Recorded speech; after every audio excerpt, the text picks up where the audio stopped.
대지도론 제7권 13. 초품 중 불토원을 풀이함경. 한량없는 모든 부처님의 세계를 받아들이기를 서원했다. 논.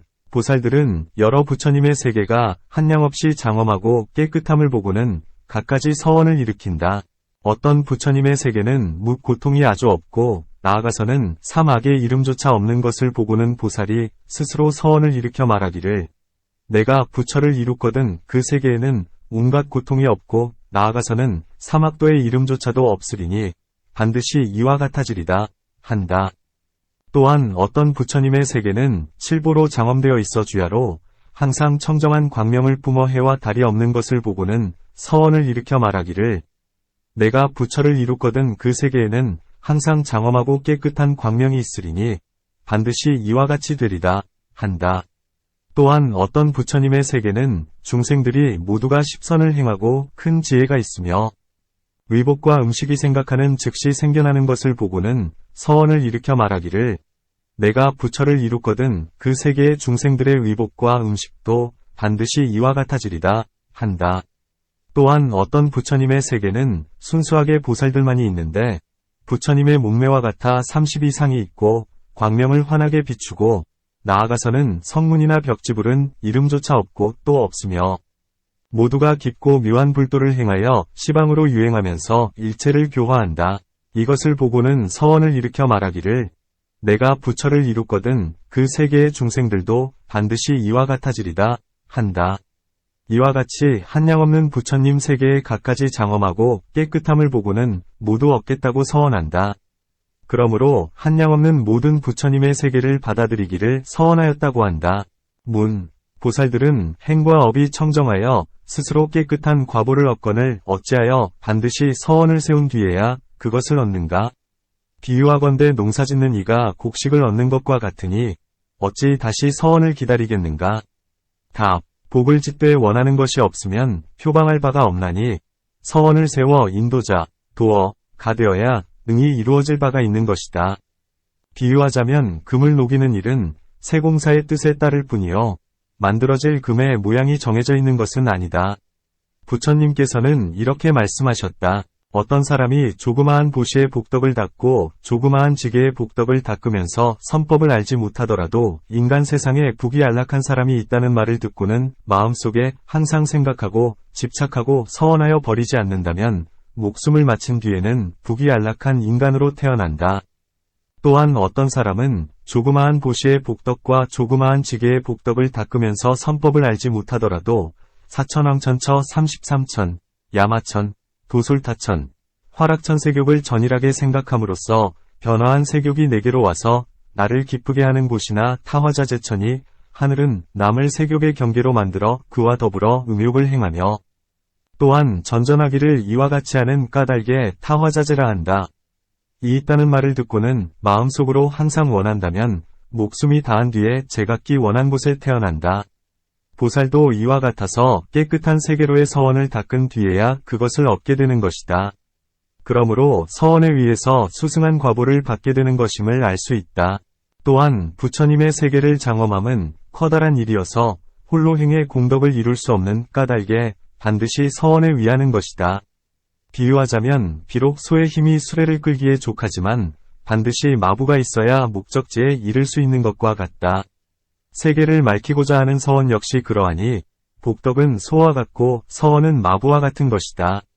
문. 서원을 세우지 않으면 복덕을 얻지 못하는가?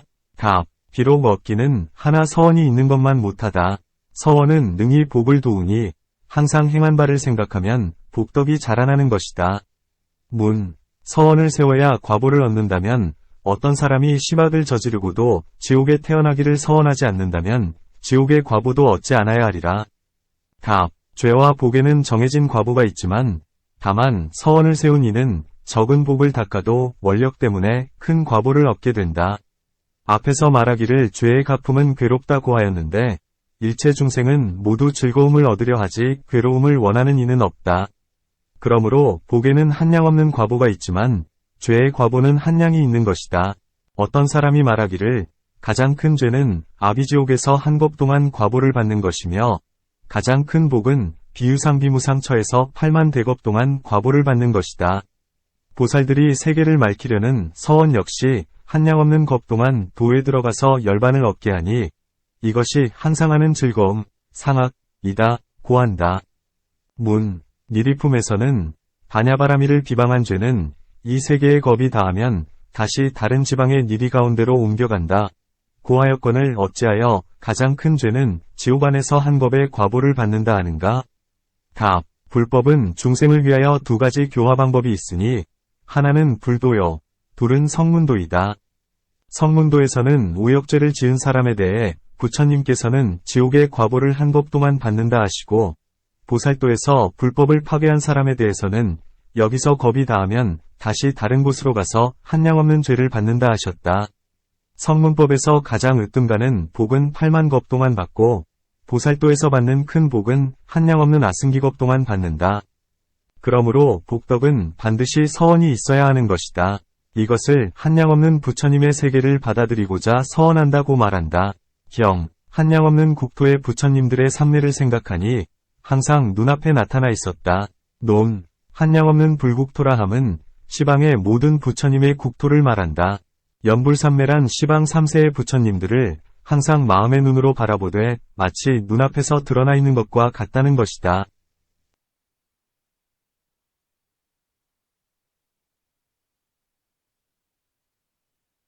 문, 무엇을 연불삼매라 하는가? 답, 연불삼매에는 두 가지가 있으니 하나는 성문의 법에서 한 불신에 대해 마음의 눈으로서 관찰하여 시방의 가득하심을 보는 것이요. 둘째는 보살도로서 한량없는 불국토 가운데 시방 3세의 모든 부처님을 염하는 것이다. 그러므로 한량없는 불국토의 모든 부처님들의 삼례를 생각하니 항상 눈앞에 나타나 있다고 말한다.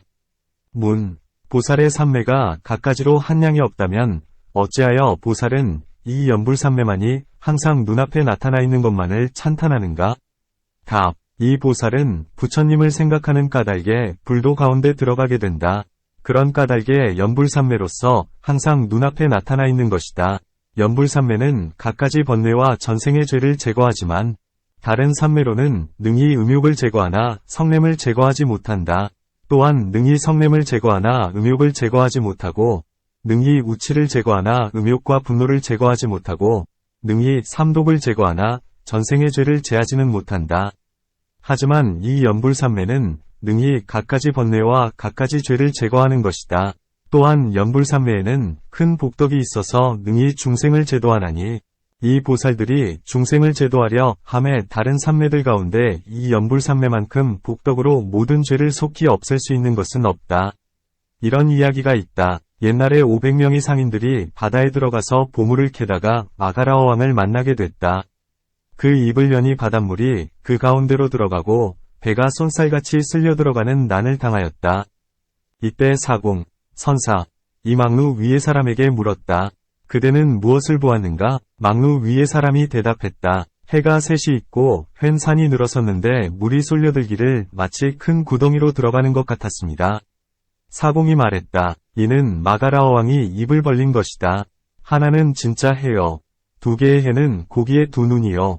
흰 산은 고기의 이빨이다.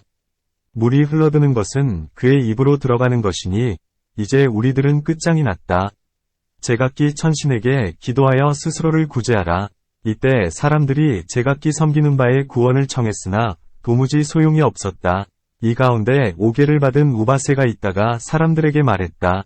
우리들은 모두 나무부를 외웁시다. 부처님은 가장 높으시니 능히 모든 사람들의 고액을 구제해 주십니다. 이에 사람들은 한마음으로 소리를 맞추어 나무부를 외쳤다. 이 고기는 전생의 계를 파한 불제자로서 전생일을 깨닫는 지혜를 얻었는데 부처님을 부르는 소리를 듣자 마음이 저절로 뉘우치고 깨달았다. 곧 입을 다무니 뱃사람들은 벗어날 수가 있었다. 부처님을 억념한 까닭에 능히 무거운 죄를 제하고 모든 고액을 면했건을 하물며 연불삼매이겠는가. 또한 부처님은 법의 왕이시며 보살은 법의 장수이니 존중받을 분은 오직 불세존뿐이시다. 그러므로 항상 부처님을 억념해야 하는 것이다. 또한 항상 연불을 하면 갖가지 공덕의 이익을 얻나니 비유하건대 대신이 남달리 은총을 입어 항상 그 주인을 생각하듯이 보살도 그와 같아서 갖가지 공덕과 한량없는 지혜는 모두 부처님으로부터 얻음을 알고 그 은혜가 중함을 아는 까닭에 항상 부처님을 생각하는 것이다. 그대가 묻기를 어찌하여 항상 부처님만 생각하고 다른 삼매는 행하지 않는가 하였으나 지금은 항상 생각한다 고 말했을 뿐 다른 삼매는 행하지 않는다고 말하지는 않았다. 단 연불삼매를 행하는 경우가 많기 때문에 항상 생각한다고 말한 것이다. 또한 앞에서는 공, 무상, 무작삼매를 말했으나 아직 연불삼매를 말하지 않았으므로 이제 말한 것이다. 경, 능히 한량없는 부처님들께 청했다. 논, 청하는 데는 두 가지가 있다. 첫째는 부처님이 처음 성도하셨을 때 보살이 밤낮으로 3차례씩 6차례 예배하여 청한 것이니 곧 오른 어깨를 걷어 올리고 합장한 채 여쭙기를 시방의 불국토에 한량없는 부처님들이 처음으로 불도를 성취하시고 아직 법륜을 굴리시기 전에 나 아무개는 일체의 부처님들께서 중생을 위해 법륜을 굴리셔서 모든 중생을 제도하시기를 청합니다. 라고 한 것이다. 둘째는 부처님들께서 한량없는 수명을 버리시고 열반에 드시려 할 때에 보살이 또한 밤낮으로 3차례씩 오른쪽 어깨를 걷어 올리고 합장한 채 여쭙기를 시방의 불국토에 한량없는 부처님들이시여 나 아무개는 청하오니 세간에 오래오래 끝없는 것 동안 머무시면서 모든 중생을 제도하여 중생들을 이롭게 하여 주옵소서 라고 한 것이다. 이것을 능히 한량없는 부처님들께 청한다고 말한다. 문, 부처님들의 법이란 가르침을 설하여 널리 중생을 제도하셔야 하기에 청하건 청하지 않건 마땅히 그렇게 하셔야 하거늘 어찌하여 청을 기다리는가? 만일 목전에서 부처님들께 청한다면 이는 가능한 일이겠지만 지금은 시방에 한량없는 불국토의 부처님은 눈으로 볼 수 없거늘 어찌 청할 수 있겠는가? 답. 부처님들은 반드시 법을 설하시니 남이 청하기를 기다릴 필요가 없지만 청하는 이도 또한 복을 받아야 된다. 비록 대국의 왕에게는 맛좋은 음식이 많지만 드시라고 청하는 이에게는 반드시 복덕이 내려지는 것과 같다.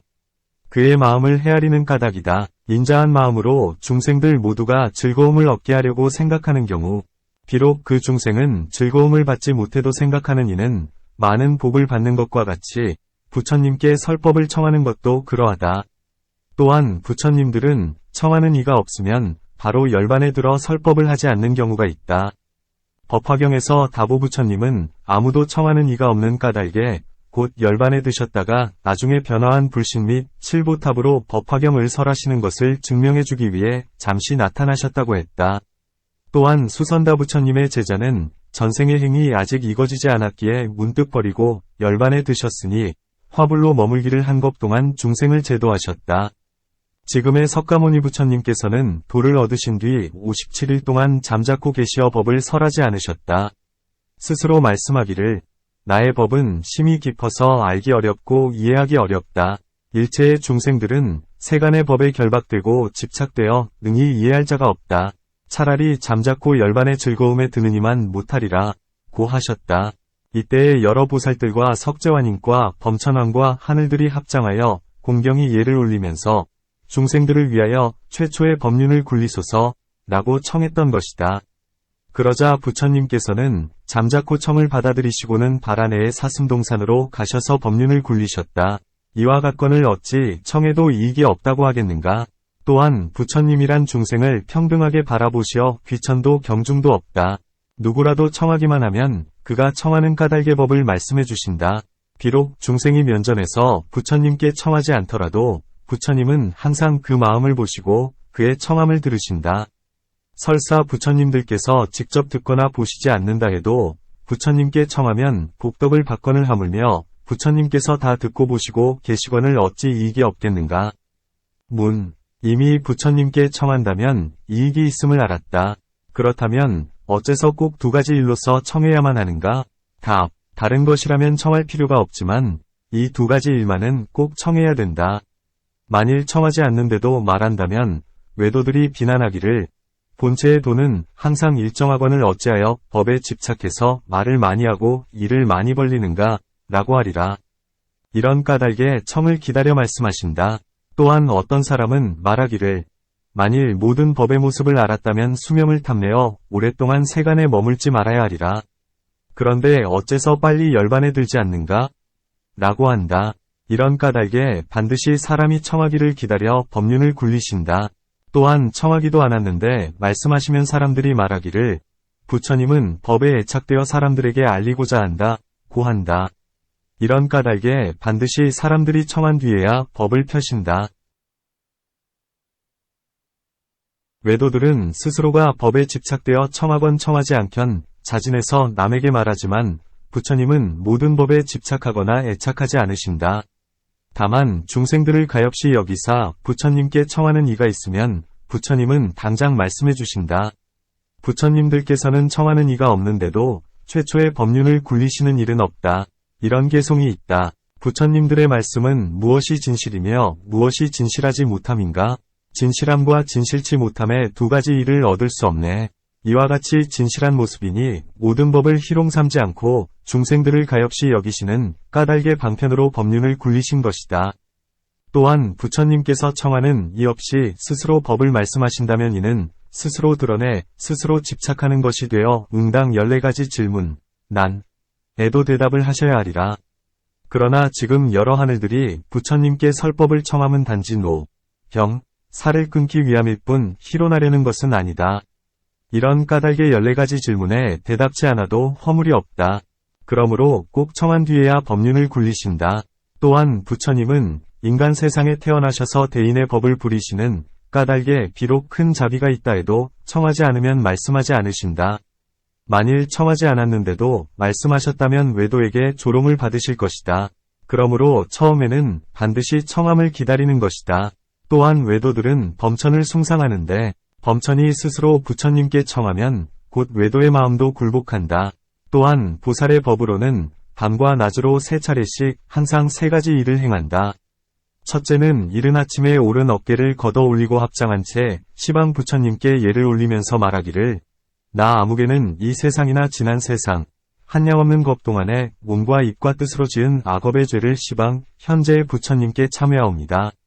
바라옵건대 모두 소멸케 해주시고 다시는 짓지 않도록 해주소서 라고 한다. 낮과 초저녁 그리고 저녁의 3차례에도 이와 같이 한다.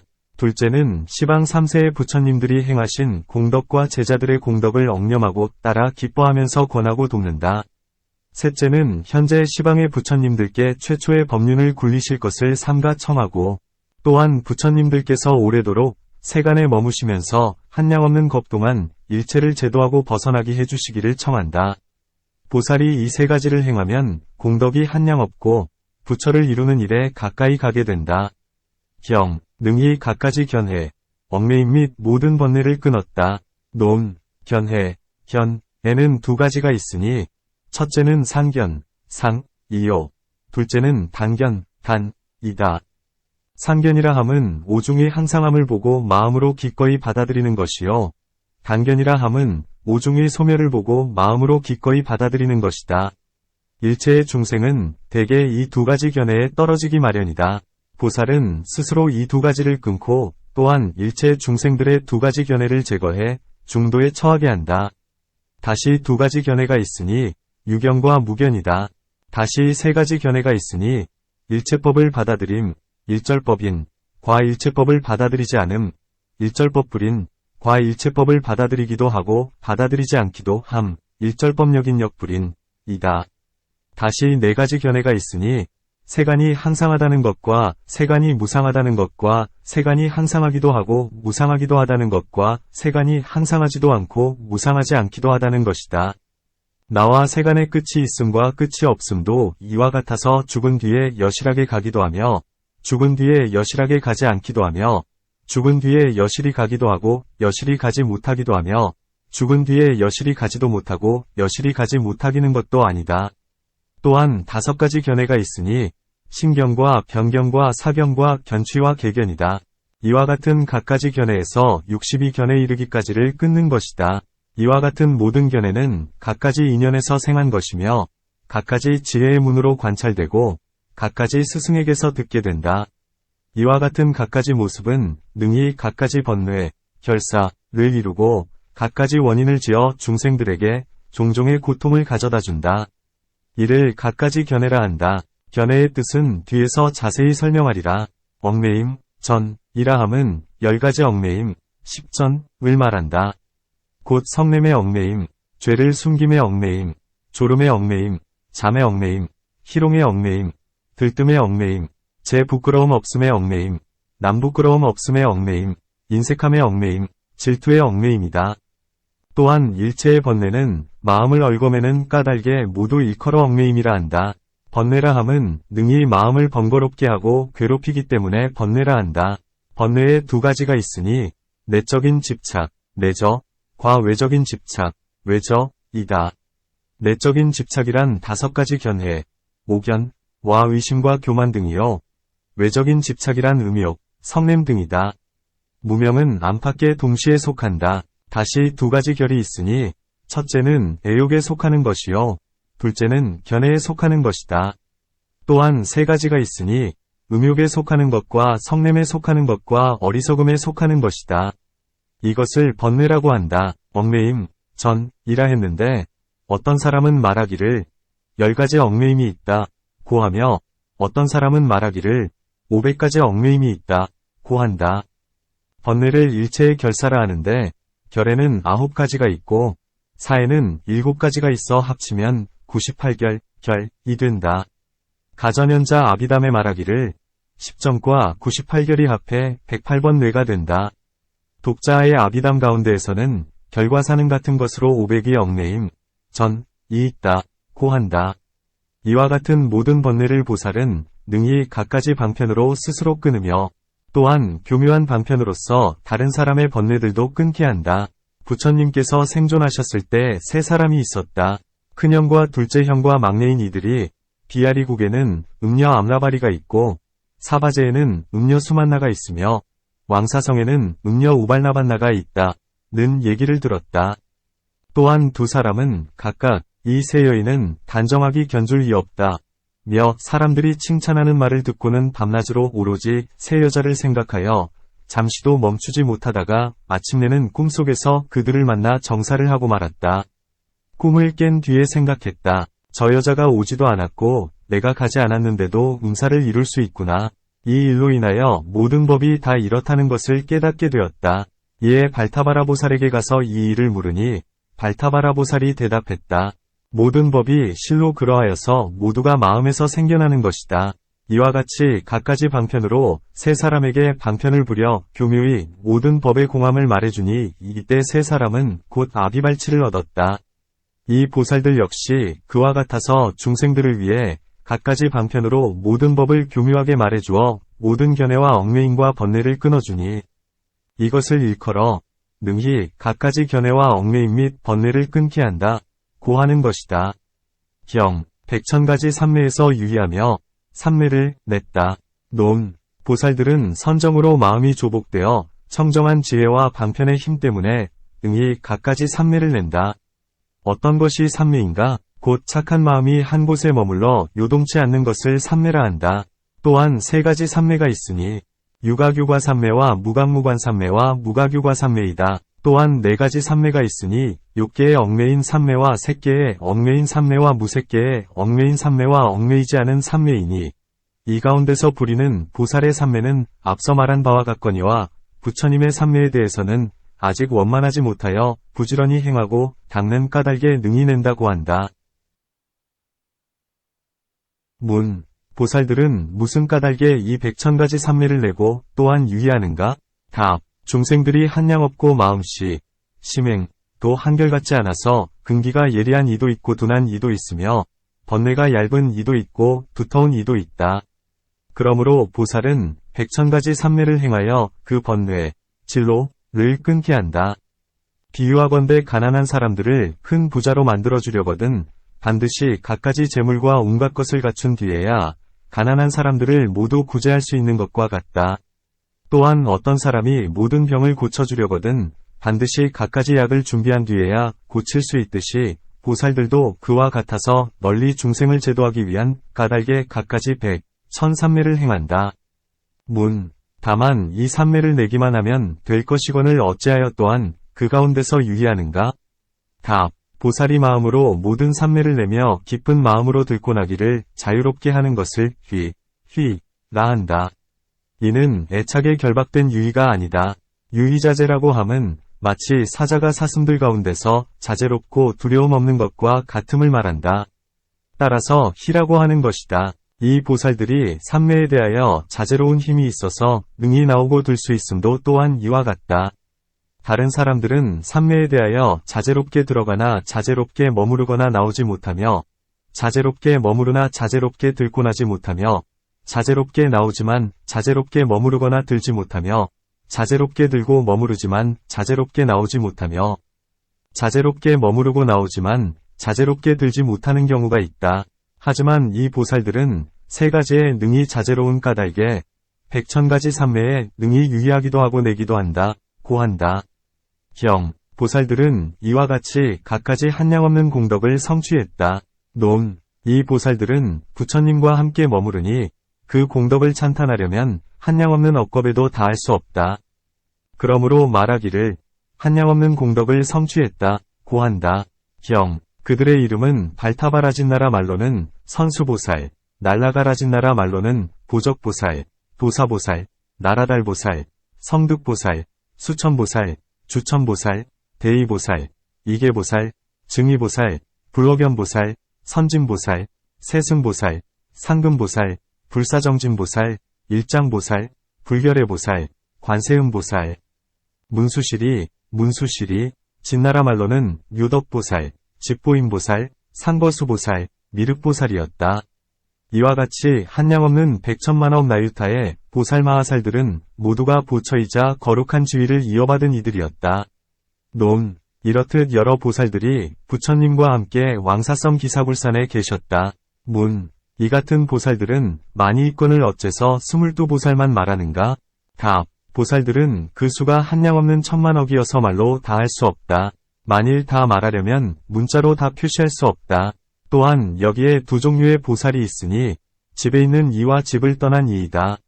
선수 등 16보살은 집에 거주하는 보살인데 발타바라 거사보살은 왕사성의 옛 종족의 사람이요. 보적왕자보살은 비아리국의 사람이요. 성득장자의 아들 보살은 천파국 사람이요. 도사거사보살은 사바제국 사람이요. 나라달 바라문보살은 미제라국 사람이요. 수천은 우바세보살이다. 자시보살과 묘덕보살 등은 출가한 보살이요. 관세음보살 등은 다른 불토에서 이 세계로 오신 보살이니 만약에 집에 있는 보살을 말하면 집에 있는 모든 보살을 포함하게 된다. 집을 떠간 보살이나 다른 세계에서 오신 보살도 이와 같다. 문. 선수보살에게는 어떤 수승함이 있기에 가장 처음에 말했는가? 만일 가장 큰 일을 앞에 둔다면 병길이나 관세음이나 득대세보살 등이어야 할 것이요. 만일 가장 작은 일을 먼저 말해야 한다면 육신을 지닌 이들로서 갓 발심한 보살들이어야 할 것이다. 답. 커서도 아니요. 작아서도 아니다. 선수보살은 왕사성에 살던 사람으로서 백위보살 가운데 가장 위대하다. 이런 까닭에 부처님이 왕사성에서 바냐바라미를 말씀하시려 할 적에 그를 맨 먼저 말씀하셨다. 또한 이 선수보살은 한량없는 갖가지 공덕을 갖추었기 때문이니 반주삼매에서는 부처님이 스스로 나타나셔서 그의 공덕을 찬탄하셨다. 문. 미륵보살의 경우라면 보처라 불러 마땅하겠지만 다른 보살들은 어찌하여 거룩한 지위, 존위를 이어받았다 말하는가? 답. 이 보살들은 시방의 불국토에서 모두 불처를 돕고 있기 때문이다. 14. 초품 중 광명을 놓으시다를 프리암일경. 여기에서 세종께서는 스스로 사자자를 펴셨다. 그리고는 가부좌를 들고 몸을 고추시고는 염을 모아 눈앞에 두고 삼매왕삼매에 드시니 모든 삼매가 모두 그 안에 들어갔다. 논. 문. 부처님께는 시자들도 있고 보살들도 있건을 어찌하여 손수 사자자를 펴셨는가? 답. 이는 부처님께서 변화에 놔두신 것으로서 대중에게 적절히 맞추시기 위해서이다. 그러므로 안안이 펴지 못했다. 또한 부처님의 마음에서 변화해낸 것이므로 스스로 폈다고 했다. 문. 어째서 사자자라 하는가? 부처님께서 사자를 변화해내셨는가? 아니면 봅의 사자가 왔는가? 혹은 금, 은, 나무, 돌로 사자를 만들었는가? 또한 사자는 착하지 못한 짐승이므로 부처님에게는 필요치 않았을 것이며 또한 까닭 없이 오지도 않았을 것이다. 답. 그 이름을 사자라 부르지만 봅의 사자는 아니다. 부처님은 인간 가운데 사자인지라 부처님이 앉으신 곳은 평상이건 땅이건 모두가 사자좌라 한다. 마치 지금 국왕이 앉는 곳을 모두 사자좌라 하는 것과 같다. 또한 왕이 건전한 사람을 부를 때에는 인간 사자, 인사자라 하며 사람들이 국왕을 부를 때에도 인간 사자라 한다. 또한 사자는 네 발 가진 짐승 가운데서 으뜸이어서 두려울 것이 없이 능히 일체를 굴복시키는데 부처님도 그와 같아서 96종의 길에 대해 그 모두를 항복시키되 두려움이 없는 까닭에 인간 사자라 한다. 문. 앉는 법이 많거늘 어찌하여 부처님께서는 결가부좌만을 쓰시는가? 답. 모든 좌법 가운데 결가부좌가 가장 편안하여 피로하지 않다. 이것은 곧 좌선하는 사람의 앉는 법으로 손과 발을 거두어지니면 마음도 역시 흐트러지지 않는다. 또한 온갖 네 가지 몸의 위에 가운데서 가장 편안하니 이것은 곧 참선할 때의 앉음새이며 도법을 취하는 앉음새이어서 마왕이 이를 보면 그 마음으로 두려워하게 된다. 이렇게 앉는 법은 출가한 사람의 법이니 나무 밑에서 가부좌를 들고 앉으면 무사람이 이것을 보고 모두 환희하며 그 도인은 반드시 도를 얻으리라고 한다. 이런 개송이 있다. 가부좌를 들고 앉으면 몸이 평안하여 삼매에 들고 그 위덕을 사람들이 우러르니 태양이 천하를 비춘과 같다. 졸음과 게으름과 번뇌심을 제하고 몸이 가벼워 피로하지 않으며 깨달음도 역시 가볍고 편안히 위젓이 앉았음이 용이 도살인 것 같다.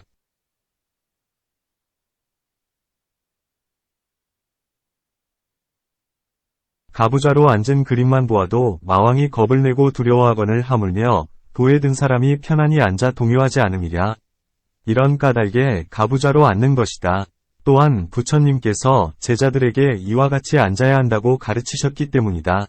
어떤 외도들은 항상 한 발로 서서 도를 구하고 혹은 항상 서 있거나 혹은 발을 올려매기도 한다.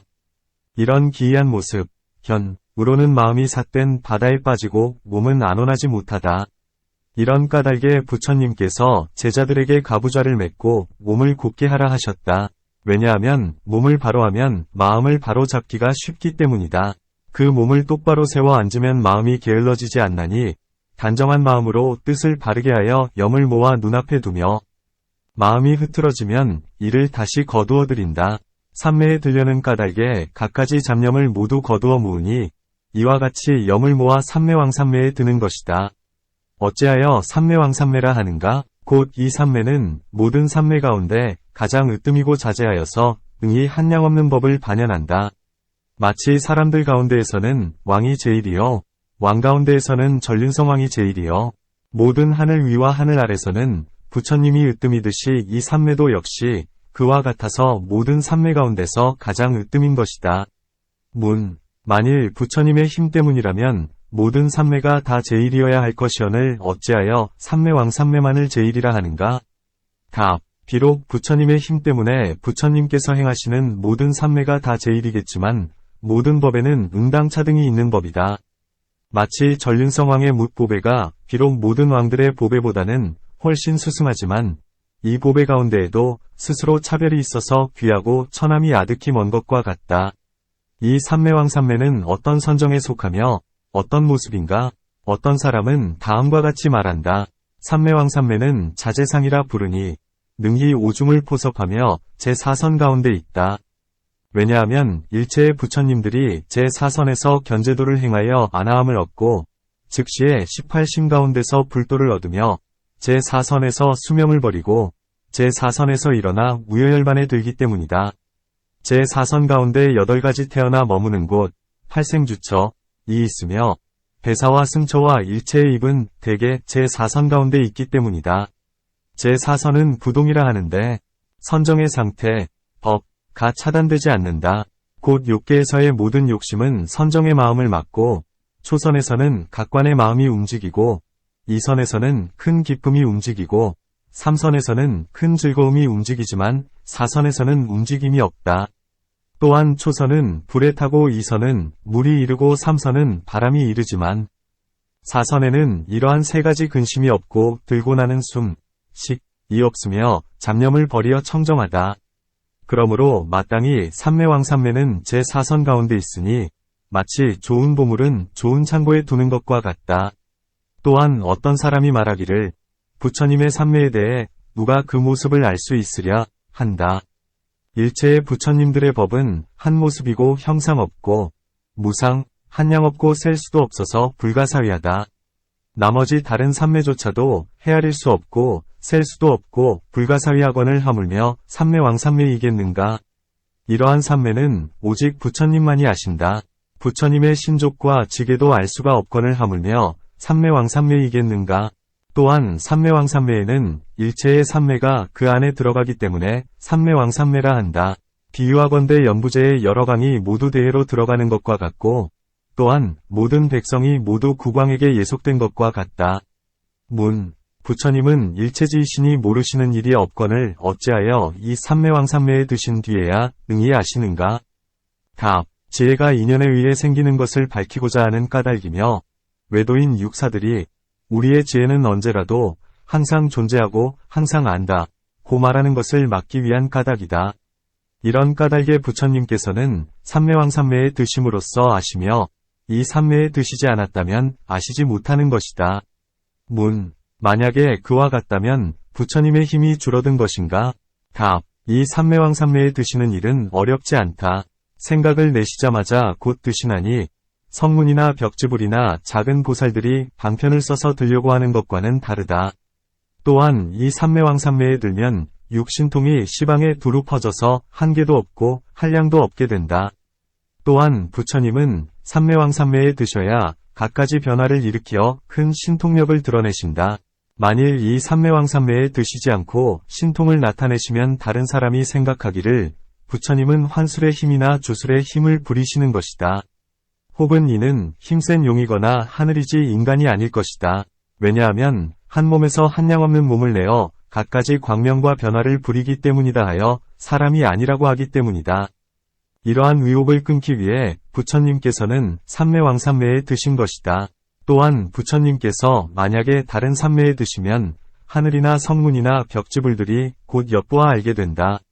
비록 부처님의 실력이 위대하다고는 해도 그것을 알 수 있다면 공경하는 마음이 정중치 못하게 된다. 이런 까닭에 삼매왕삼매에 드신 것이다. 일체의 성현들과 나아가서는 십주 보살들까지도 부처님의 마음이 어디에 위지하였는지 무엇을 반연하시는지 헤아려 알지 못하나니 이 까닭에 부처님이 삼매왕삼매에 드신 것이다. 또한 부처님께서 가끔 큰 광명을 놓으시고 큰 신통의 힘을 나타내시는 경우가 있다. 곧 처음 탄생하실 때와 돌을 깨치실 때와 처음으로 법륜을 굴리실 때와 하늘물이나 여러 성인들이 많이 모일 때와 외도를 무찌를 때는 모두 큰 광명을 놓으셨는데 이제 그 수승하고 특출함을 보이시기 위하여 큰 광명을 놓으셔서 시방의 일체의 천인과 중생 및 모든 아라한, 벽지불, 보살들로 하여금 모두 보고 알게 하셨으니 이런 까닭에 삼매왕삼매에 드신 것이다. 또한 광명과 신통력의 상, 중, 하가 있으니 주술과 환술로 능히 광명, 변화를 일으키는 것은 하등이요. 하늘과 용과 신들이 과보로 광명과 신통력을 얻는 것은 중등이요. 모든 삼매에 들어가서 금생의 공덕심의 힘으로 큰 광명을 놓아 큰 신통력을 나타내는 것은 상등이다. 이런 까닭에 부처님은 삼매왕삼매에 드신 것이다. 문. 모든 삼매에는 각기 모습이 있거늘 어찌하여 일체의 삼매가 그 속으로 들어갔다 하는가? 답. 이 삼매왕삼매를 얻을 때는 모든 삼매를 다 얻기 때문에 모두가 그 속에 든다고 한다. 이 삼매의 힘 때문에 일체의 삼매를 얻음이 한량 없고 셀 수 없고 가히 헤아릴 수 없으니 이런 까닭에 들어간다고 한다. 또한 이 삼매왕삼매에 들면 일체의 삼매가 들고자 하는 대로 곧 들게 된다. 또한 이 삼매왕삼매에 들면 모든 삼매의 모습을 능히 볼 수 있나니 마치 산꼭대기에서 아래를 내려다보는 것 같다. 또한 부처님께서는 이 삼매왕삼매에 드시어 시방세계를 능히 보시며 모든 중생들을 능히 관찰하시나니 이런 까닭에 삼매왕삼매에 드신 것이다. 경. 이때 세종께서는 삼매로부터 편안히 일어나시어 천안으로 세계를 관찰하시고는 온몸으로 미소 지으셨다. 논. 문. 어찌하여 세종께서는 삼매왕삼매에 드셨다가 아무런 일도 하지 않으시고 선정에서 일어나셔서 세계를 관찰하셨는가? 답. 부처님께서 이 삼매왕삼매에 드시면 모든 불법의 보배 창고가 모두 열리고 모두 보이게 된다. 이 삼매왕삼매 가운데서 보신 뒤에 생각하셨다. 나의 이 가르침의 보배 창고는 한량 없고 셀 수 없고 가히 생각할 수 없도다. 그런 뒤에 다시 삼매로부터 천천히 일어나셔서 천안으로 중생들을 관찰하시고는 중생들의 빈곤을 아셨다. 이 보장은 인연 따라 얻어지는 것으로 일체의 중생들도 얻을 수 있건만 다만 우치하고 어두운 곳에 앉은 채 구하거나 찾지 않을 뿐이다. 그러므로 온몸으로 웃으신 것이다. 문. 부처님에게는 불안과 해안과 법안이 있으셔서 천안보다 훌륭하거늘 어찌하여 천안으로 세계를 관찰하셨는가? 답. 육안으로 보는 바는 두루하지 못한 까닭이다. 해안은 모든 법의 실상을 알고 법안은 그 사람은 어떤 방편으로 어떤 법을 행하게 하여야 도를 얻겠는가 함을 보고 불안은 온갖 법을 눈앞에서 명료하게 아는 것을 말한다. 이제 천안은 세계와 중생을 반연하되 장애가 없으나 다른 눈은 그렇지 못하다. 해안, 법안, 불안이 비록 수승하나 중생을 보는 법이 아니다. 중생을 보고자 하면 오직 두 가지 눈, 즉 육안과 천안이어야 하는데 육안은 두루하지 못하여 장애가 있기 때문에 천안으로 관찰하신다. 문. 지금의 이 눈은 부처님께 이권을 어찌하여 천안이라 하는가? 답. 이 눈이 하늘 세계에 많기 때문이다. 또한 천안으로 보는 바는 산, 수목에 장애되지 않나니 어떤 사람이 지게와 선정을 부지런히 닦아 행력으로 얻는다면 이는 태어날 때 얻은 부분, 생분이 아니다. 이런 까닭에 천안이라 한다. 또한 사람들이 많이 하늘을 귀히 여기어 하늘을 주인, 주으로 삼나니 부처님께서도 사람들의 마음을 따르기 때문에 천안이라 한다. 또한 하늘에는 세 가지가 있으니 명천, 생천, 정천이다. 명천이라 함은 천왕이나 천자 등이요. 생천이라 함은 제섭, 범왕 등 여러 하늘이요. 정천이라 함은 부처님, 벽지불, 아라한을 말한다. 정천 가운데서 가장 존귀한 분이 부처님이니 이제 천안이라 해도 허물이 없다. 천안으로서 세계를 관찰한다고 했는데 세계의 중생은 항상 안락을 구하나 더욱 고통을 받고 마음은 나에 집착한다. 여기에는 실제로 나라 할 것이 없거늘 중생들은 항상 괴로움을 두려워하면서도 도리어 괴로움을 행하니 이는 마치 맹인이 좋은 길을 구하건만 도리어 깊은 구덩이에 빠지는 것과 같다. 이와 같이 갖가지로 관찰하신 뒤에 온몸으로 미소 지으신 것이다. 문. 웃음이란 입으로 나오거나 눈으로 웃을 뿐이거늘 이제 어찌하여 온몸으로 웃는다 하는가? 답. 부처님은 세상 가운데 가장 존귀하시고 자재를 얻으시어 능히 온갖 몸을 입갖고 눈같이 하실 수 있기 때문에 능히 웃으실 수 있다. 또한 모든 털구멍이 모두 열림으로 웃는다 할 수 있고 입으로 웃으면서 기뻐함으로 온갖 틸 구멍이 모두 열리는 것이다. 문. 부처님은 지극히 존귀하시거늘 어찌하여 웃으시는가? 답. 대지는 아무런 일이 없거나 작은 인연으로 움직이지 않는다. 부처님도 그와 같아서 아무런 일이 없거나 작은 인연으로 웃지 않으신다. 이제는 큰 인연이 있는 까닭에 온몸으로 웃으신 것이다. 무엇이 큰 인연인가? 곧 부처님께서 마하바냐바라밀경을 말씀하려 하시니 마땅히 헤아릴 수 없는 중생들이 부처의 종자를 잊게 되는 것이다.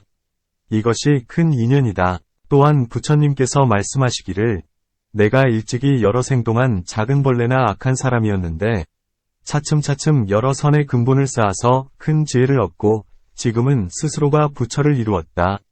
신통력이 한량이 없어 가장 높고 가장 크니 모든 중생도 그렇게 될 수 있거늘 어찌하여 공연히 헛고생을 하여 작은 길에 빠져 있는가?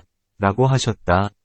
이런 까닭에 웃으신 것이다. 또한 작은 인으로 큰 결과를 얻고 작은 년으로 큰 갚음, 복을 얻으니 불도를 구하는 자가 한 개송으로 찬탄하거나 나무불을 한 번 외우거나 향을 하나 사르거나 하면 반드시 부처를 이룬다. 그러니 하물며 모든 법이 실로 나지 않고 멸하지도 않으며 나지 않는 것도 아니요 멸하지 않는 것도 아님을 들어서 알며 인연의 업을 행한다면 또한 이루지 못할 리 없다. 이런 까닭에 웃으시는 것이다. 또한 바냐바라밀의 모습은 청정하여 허공과 같아서 줄 수도 없고 취할 수도 없다. 하지만 부처님께서 갖가지 방편과 광명과 신통으로써 일체 중생을 교화하여 마음을 길들게 한 뒤에 바냐바라밀을 믿어 받들게 하고자 하신다. 이런 까닭에 웃으시면서 광명을 놓으신 것이다. 웃음에는 갖가지 인연이 있는데 어떤 사람은 기뻐서 웃고 어떤 사람은 성나서 웃고 어떤 사람은 남을 경멸하여 웃는다. 또한 이상한 일을 보고 웃기도 하고, 부끄러운 일을 당해 웃기도 하고, 낯선 지방의 이상한 풍속을 보면 웃기도 하고, 희유하고 어려운 일을 보고 웃기도 한다. 지금은 가장 희유하고 어려운 일이니 그 때문에 웃으신다. 모든 법의 모습은 나지도 않고 하지도 않으며 참공, 진공, 이어서 자도 없고 이름도 없고 말도 없고 설명할 수도 없거늘 이름을 지어서 중생들을 위해 설명해 주어 해탈을 이루게 하려 하니 이는 제일로 어려운 일인 것이다. 비유하건대 백유순이나 되는 큰 불구덩이에 어떤 사람이 마른 풀을 쥐고 불 속을 지나되 한 입도 태우지 않게 하기는 매우 어려운 것과 같다. 부처님도 역시 그와 같아서 8만이나 되는 온갖 법의 이름, 명자이라는 풀을 짊어지고 모든 법의 실상 속에 들어가서 물등, 염저이라는 불에 타지 않고 장애 없이 곧장 지나가기는 심히 어려운 일이다. 이런 어려운 일 때문에 웃으신 것이다. 이와 같이 갖가지 희유하고 어려운 일 때문에 온몸으로 미소를 지으신 것이다. 경, 발바닥의 천풍윤상에서 600만억의 광명을 놓으셨다. 논, 문, 부처님은 무엇 때문에 먼저 몸에 광명을 놓으시는가? 답, 앞에서 웃는 인연을 답한 가운데서 이미 설명하였거니와 이제 다시 설명하리라. 어떤 사람이 부처님의 몸에서 한량없는 큰 광명을 놓는 것을 보면 신심이 맑아져서 공경하게 되는 까닭이니 그로 인해 예사 사람이 아닌 줄 아는 것이다. 또한 부처님은 지혜의 광명의 신령스런 모습을 드러내고자 하실 때 먼저 몸에 광명을 내신다. 중생들은 부처님의 몸의 광명이 이미 나타났으므로 지혜의 광명도 곧 나타날 것을 알게 된다.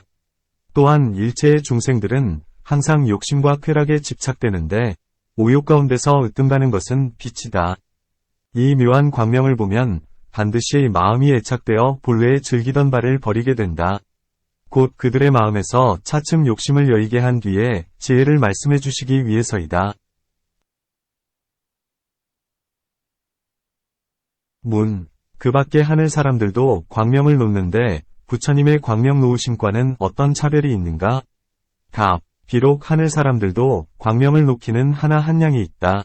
해와 달이 비치는 바는 오직 사천합뿐이지만 부처님이 광명을 놓으시면 삼천대천 세계에 가득 차고 삼천대천 세계에서 나와서는 아래 세계에까지 이른다. 다른 이 광명은 사람들만을 기쁘게 하지만 부처님이 놓으시는 광명은 능히 일체로 하여금 법을 듣고 해탈을 얻게 한다. 이것이 다른 점이다. 문, 한 몸에서 머리가 가장 높거늘 어찌하여 먼저 발밑으로부터 광명을 놓으시는가? 답, 몸이 안정되게 머무를 수 있는 것은 모두가 발로 인해서이다. 또한 한 몸에서 비록 머리는 귀하고 발은 천하나 부처님은 스스로가 광명을 귀히 여기지 않으셨으니 이양을 위해서가 아니다. 그렇기 때문에 천한 곳에서 광명을 놓으신 것이다.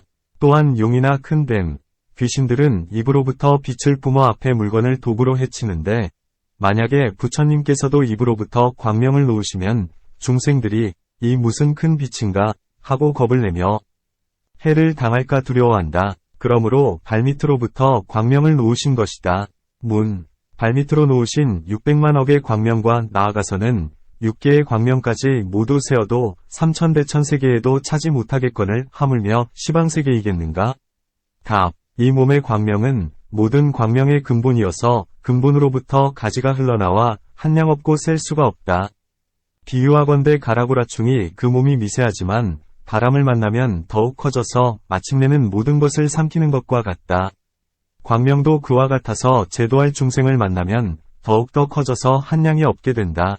경, 10발가락, 2복사뼈, 2발꿈치, 2무릎, 2허벅지, 허리, 척추, 배, 등, 배꼽, 심장, 가슴, 덕자, 어깨, 팔, 10손가락, 목, 입, 40개의 치아, 2 콧구멍, 2 눈, 2 귀, 100호상, 6개에서 각각 600억의 광명을 놓으셨다.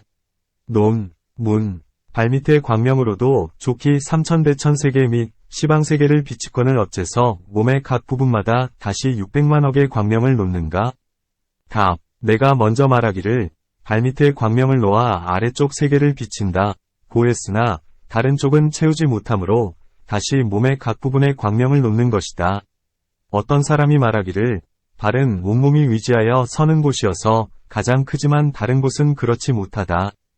그러므로 부처님이 먼저 발밑으로 600만억의 광명을 놓으셔서 중생에게 보이신다. 마치 30 이상 가운데 첫 번째인 조카 한주상과 같으니 몸 전체에 모두 신통한 힘이 있다. 문. 어떤 삼매에 의하고 어떤 신통에 의하고 어떤 선정에 머물러서 이 광명을 놓으시는가? 답. 삼매왕 삼매 가운데에서 이 광명을 놓으시며 육신통 가운데에서 여위통, 네 가지 선정 가운데에서 제4선에 머물러서 이 광명을 놓으신다. 제4선 가운데 불이 우세하게 드러나는 경지, 화승처에서의 불이 있으니 일체가 이 가운데 들어가면 광명을 놓는다. 또한 부처님이 처음 탄생하실 때나 처음 성불하실 때나 처음 법륜을 굴리실 때에 모두 한량없는 광명을 놓아 시방을 가득하게 채운다. 그러니 어찌 마하바냐바라미를 말씀하실 때 광명을 놓지 않으랴. 비유하건대 전륜성왕의 구슬보배는 항상 광명을 비추어 왕의 군중의 사방을 각각 한 유순씩 비추는 것과 같다. 부처님도 그와 같아서 중생의 반연 때문에 삼매에 들지 않아도 항상 상광을 놓으신다. 왜냐하면 부처님은 온갖 법의 보배를 성취하셨기 때문이다. 경. 이 모든 광명으로부터 대광명을 놓아 삼천대천세계를 두루 비추시고 삼천대천세계로부터 다시 동방으로 항하의 모래수같이 많은 세계를 두루 비추셨다. 남, 서, 북과 내간방, 사욕, 과 위아래도 그러하였는데 어떤 중생이라도 이 광명을 만나는 자는 반드시 안욕따라 삼맥삼보리를 얻었다.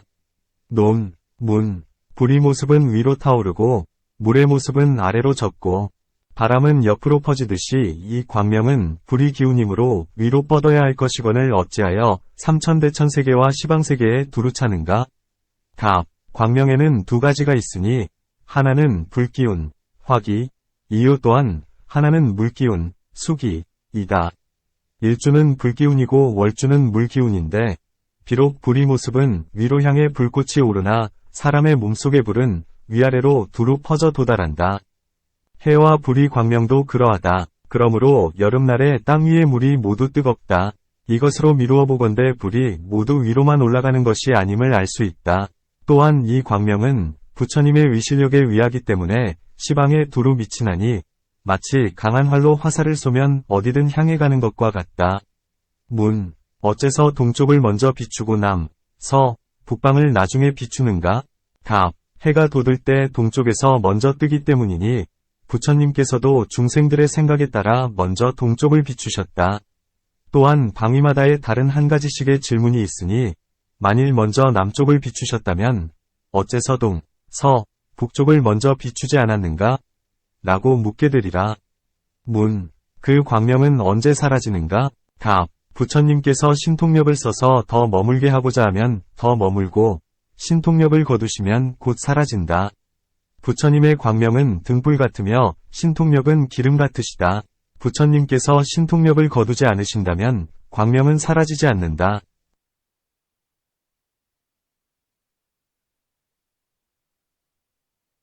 경. 광명은 동쪽으로 뻗어서 항하의 모래수같이 많은 세계를 지났으며 시방세계에 이르기까지도 그와 같았다.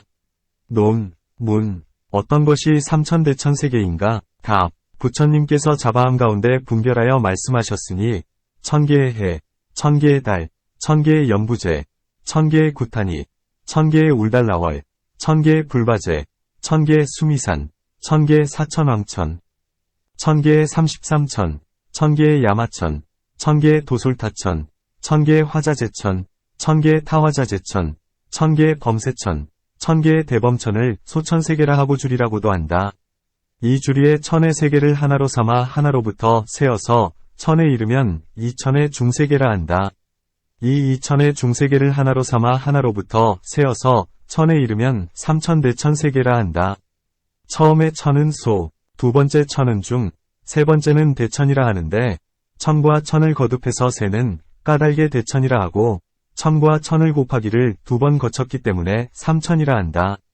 이것들을 모두 합해 100억이 1월 내지는 100억이 대범천이라 하며 이를 삼천대천세계라 한다.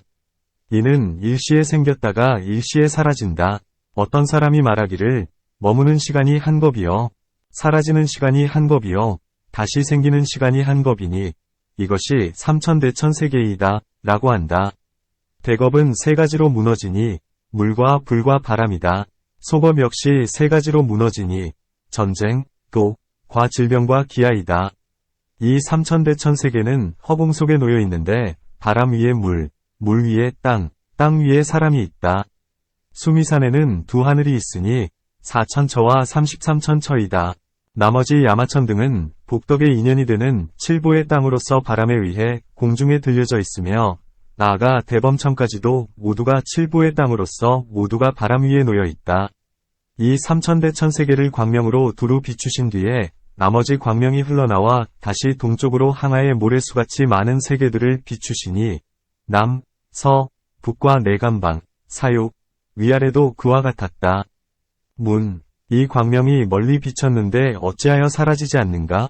답, 광명은 부처님의 신통력으로 근본을 삼나니 근본이 있기 때문에 사라지지 않는다. 마치 용천은 용의 힘 때문에 물이 마르지 않듯이 이 모든 광명은 부처님의 심력 때문에 시방에 두루 비치되 중간에 사라지지 않는다. 문, 연부제 안에는 여러 큰 강이 있어 항아를 능가하는 것이 있거늘 어찌하여 항상 항아사 같다고 말씀하시는가? 답, 항아에는 모래가 많은데 다른 강은 그렇지 못하다. 또한 이 항아는 부처님이 탄생하신 곳이고 유행하시던 곳으로 제자들이 직접 눈으로 보는 곳이기에 그것으로 비유를 삼으셨다.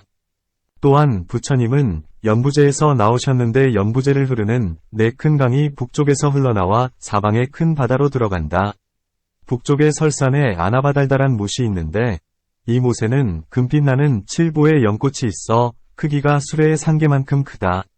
아나바달다용왕은 칠주 대보살이다. 이 못에는 사방으로 흘러드는 물이 있는데 동쪽은 상두요, 남쪽은 우두요, 서쪽은 마두요, 북쪽은 사자두이다. 동쪽의 상두에서 항아가 나오는데 바닥에는 황금모래가 깔려 있다. 남쪽의 우두에서는 신두강, 신두하, 이 나오는데 바닥에는 역시 황금모래가 깔려 있으며 서쪽의 마두에서는 파차강, 파차, 이 나오는데 바닥에는 역시 황금모래가 깔려 있고 북쪽의 사자두에서는 사타강, 사타하, 이 나오는데 바닥에는 역시 황금모래가 깔려 있다. 이 네 강은 모두 북쪽 산에서 나온다. 곧 항아는 북산에서 나와서 동해로 들어가고 신두강은 북산에서 나와서 남해로 들어가고 바차강은 북산에서 나와서 서해로 들어가고 사타강은 북산에서 나와서 북해로 들어간다. 이 네 강 가운데 항아가 가장 크고 사방 사람들의 모든 경서가 모두 항아를 복스럽고 길한 강으로 삼는다. 그 가운데 들어가 몸을 씻는 자는 모든 죄와 티끌과 삿됨이 모두 제해진다. 사람들이 다 공경하고 섬기어 모두 알고 있는 터이므로 항아사로서 비유하셨다. 또한 다른 강은 이름이 가끔 바뀌었지만 이 항아의 이름은 세세에 바뀌지 않았다. 그러므로 항아사로서 비유를 삼으시고 다른 강으로서는 비유를 삼지 않으셨다. 문, 항아에는 얼마나 되는 모래가 있는가? 답, 온갖 산수로도 알 수가 없다. 오직 부처님과 법신보살만이 능히 그 수요를 아신다. 부처님과 법신보살은 온갖 연부제 안에 미진의 생멸과 많고 적음도 다 세어서 아시건을 항아에 모래이겠는가? 부처님께서 기원밖의 숲속에서 나무 아래에 앉아 계실 때 어떤 바라문이 부처님께 와서 물었다. 이 숲에는 잎이 몇 개나 있습니까? 부처님께서 즉시에 몇몇 개가 있다고 대답하셨다. 바라문은 의심했다. 누가 이를 입증하겠습니까? 그리고 바라문은 한 나무 옆으로 가서 나무 위에 달린 몇 개의 잎을 따서 감추고는 다시 부처님께 여쭈었다. 이 나무숲에는 정확히 몇 개의 잎이 있습니까? 부처님은 즉시에 이제는 몇 개의 잎이 모자라는지 대답하셨다. 곧 그가 따온 만큼의 수요를 말씀하신 것이었다. 바라문은 이를 알게 되자 마음으로 크게 공경하고 믿게 되어 부처님께 출가하였으니 뒤에 아라한도를 얻었다. 그러므로 부처님은 능히 항아의 모래 수요를 헤아리심을 알게 되는 것이다. 문, 몇 사람이 부처님의 광명을 만나 반드시 안욕따라 삼약삼보리를 얻는가? 만약에 광명을 만나면 곧 도를 얻게 된다고 한다면 부처님은 대자대비하시거늘 어찌하여 항상 광명을 놓아 누구나 도를 얻게 하지 않으시고 기어이 지계, 선정, 지혜 등을 닦은 뒤에야 도를 얻게 하시는가? 답, 중생들은 인연이 갖가지로 도를 얻는 단계가 같지 않다. 선정으로 해탈을 얻는 이도 있고, 지게와 설법으로 해탈을 얻는 이도 있고, 광명이 몸에 닿아 해탈을 얻는 이도 있다. 비유하건대 어떤 성에 많은 문이 있어서 들어오는 곳은 다르나 이르는 곳은 다르지 않은 것과 같다. 어떤 이는 광명이 몸에 닿으면 해탈을 얻지만 광명을 보거나 몸에 닿아도 해탈을 얻지 못하는 이가 있다. 여기에서 세종께서는 온몸의 털구멍으로 모두 미소를 지으시고 광명을 놓아 삼천대천 세계를 두루 비추셨다. 그 빛은 시방의 항아의 모래수같이 많은 세계에까지 이르렀으니 이 광명을 만난 중생은 반드시 안욕다라삼약삼보리를 얻었다. 문, 위에서 이미 온몸으로 미소 지으셨다 했거늘 어찌하여 이제 다시 모든 털구멍으로 웃으시는가? 답, 온몸으로 미소를 지으신 것은 거친 부분, 추분이요.